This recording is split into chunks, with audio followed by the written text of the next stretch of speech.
Why do you act the way you do? Have you ever wondered why some people are the life of the party and others prefer to curl up with a good book? Or why you remember certain events but not others? People have studied the mind and how it works since the time of the ancient Greeks, but the scientific study of psychology only dates back to a little over 100 years ago. Since Wilhelm Wundt opened the first psychology lab in 1879, psychologists have studied various aspects of human behavior, such as personality, brain functions, and sociocultural influences. As psychology progressed, it began to tackle the question of why we do what we do from different angles, including biological, psychodynamic, behavioral, cognitive, and humanistic perspectives.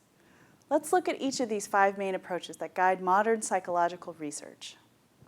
Biopsychologists look at how your nervous system, hormones, and genetic makeup affect your behavior.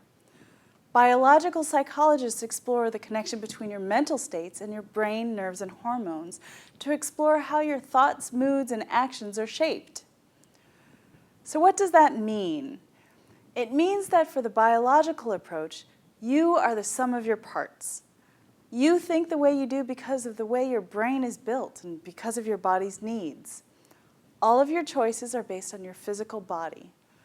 The biological approach attempts to understand the healthy brain, but also examines the mind and body to figure out how disorders like schizophrenia develop from genetic roots. The psychodynamic approach was promoted by Sigmund Freud, who believed that many of our impulses are driven by sex. Psychologists in this school of thought believe that unconscious drives and experiences from early childhood are at the root of your behaviors, and that conflict arises when societal restrictions are placed on those urges. Now, there are a lot of jokes about Freud and his now mostly outdated theories. But have you ever thought that something about who you are today comes from your experiences as a child? Say you blame your smoking habit on an oral fixation that stems from being weaned from breastfeeding too early as a baby. Well, that also comes from Freud's theories, and it was an idea that revolutionized how we see ourselves. Behavioral psychologists believe that external environmental stimuli influence your behavior, and that you can be trained to act a certain way. Behaviorists like B.F. Skinner don't believe in free will.